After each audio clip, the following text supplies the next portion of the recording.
भाई, माँ अब तक नहीं लौटी। माँ कब लौटेंगी? छोटे भाई, टेंशन न ले। माँ ने कहा था वो जल्द आ जाएंगी। माँ ना हमारे लिए आज बहुत स्वादिष्ट खीर लेकर आएंगी। छोटे बच्चे ऐसी बातें कर रहे थे। दूसरी ओर उनकी माँ तेज बारिश में फंसी हुई थी।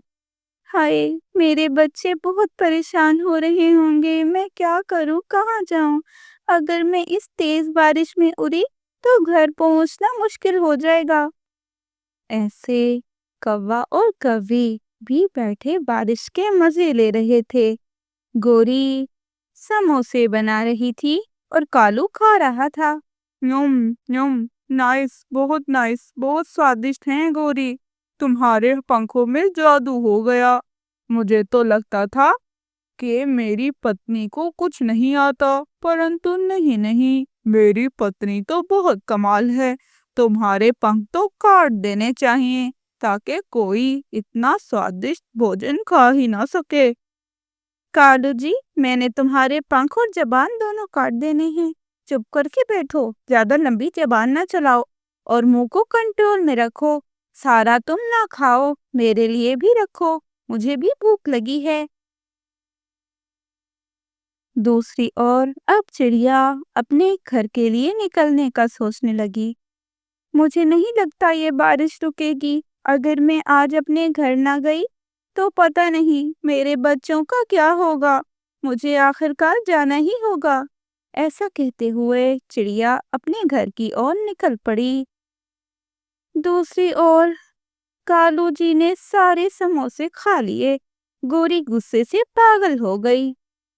भूखे मोटे कौवे, तूने सारे समोसे खा लिए। आज तो तेरा आखिरी दिन है। अब तू देख गोरी करती क्या है। गरम गरम पतीला गोरी कवि ने कौवे के सर पे मारा। गोरी जोर जोर से मार रही थी। गोरी गोरी गोरी गोरी छोड़ो, क्यों मार रही हो मुझे? मुझे ना मारो, मैं मर जाऊंगा। ऐसा कहते कौवा गिर गया। वो बेहोश हो गया। उसे देखकर लग रहा था जैसे वो नहीं रहा। गोरी की तो जान ही निकल गई। हाय रे, ये क्या हो गया? समोसों के चक्कर में मैंने अपने कालू जी को मार डाला। अरे कालू जी, अब क्या होगा? इस कौवे के चक्कर में मुझे तो जेल में डाल दिया जाएगा। गोरी कांप रही थी, उसकी तो जान निकल चुकी थी। तो दोस्तों, कैसी लगी आपको ये कहानी? हमें कमेंट करके जरूर बताना और नेक्स्ट पार्ट इसका कल आ जाएगा।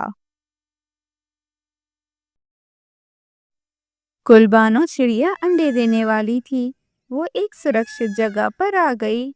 अरे वाह वाह, ये जगह बहुत सुरक्षित है। यहाँ मैं अपने अंडे दे सकती हूँ। पहले मुझे घर बनाना होगा, परंतु आसपास किसी का घर पता नहीं क्यों नहीं है। ये जगह तो बहुत अच्छी है। भोजन की भी कोई कमी नहीं लग रही। ऐसे अब वो अपना घर बनाकर खुशी से रह रही थी। चिड़िया बेचारी इस बात से अनजान कि यहाँ कितना खतरा है। ऐसे एक दिन चिड़िया के घर एक मेहमान आता है। वो मेहमान थी हमारी मीनू चिड़िया। चिड़िया, तुम्हें मरने का इतना क्यों शौक है? जी चिड़िया, ये आप क्या कह रही हैं? मरने का शौक भला कौन मारेगा? तुम्हें पता है तुमने घर कहाँ बनाया है?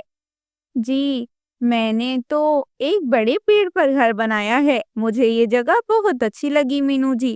पर पता नहीं पक्षी यहाँ क्यों नहीं रहते। इतनी सुंदर जगह पर तो मैं कभी पहले आई ही नहीं। हाय रे, नदी इतने पास में, और तो और भोजन की कोई कमी ना। हाँ हाँ, ये सब ठीक कह रही हो चिड़िया, परंतु तुम्हें कुछ बताना चाहती हूँ। तुम्हें पता है, मैंने एक चील और उल्लू को बात करते सुना कि वो तुम्हें खाने वाले हैं। असल में ये जो जगह है, यहाँ पर हम पक्षी नहीं रहते। इस जगह पर चील और गिद्ध वगैरह ही रहते हैं। पता नहीं अभी तक तुम कैसे जिंदा रह गई, वरना अगर कोई इस तरफ आ भी जाए तो मारा जाता है। पता है, उन्हें ये भी मालूम है कि तुमने घर बनाया है। चिड़िया की तो जान ही निकल गई, उसने तो अंडा भी दे दिया था। वो तो अब अपने अंडे को लेकर जाए तो कहाँ जाए। ऐसे अगले दिन चिड़िया बहुत दुखी हुई। हाय, ये क्या हो गया, मैं क्या करूं, मैं कहाँ जाऊं। मुझे मुझे अपनी माँ वाले जंगल चले जाना चाहिए, क्योंकि अगर मैं यहाँ रही तो मेरा अंडा और मैं दोनों सुरक्षित नहीं हैं। ऐसे थोड़ी देर बाद एक बड़ी चील चिड़िया के घर के बाहर आ गई। हा हा हा हा, फंस गई जाल में। अब तो मैं इसे मार डालूंगा। चील इस बात से अनजान था कि गुलबानो चिड़िया वो जगह छोड़कर जा चुकी है। तो दोस्तों, कैसी लगी आपको हमारी ये कहानी? अगर ये कहानी अच्छी लगे तो इसे लाइक और हमारे चैनल को सब्सक्राइब कर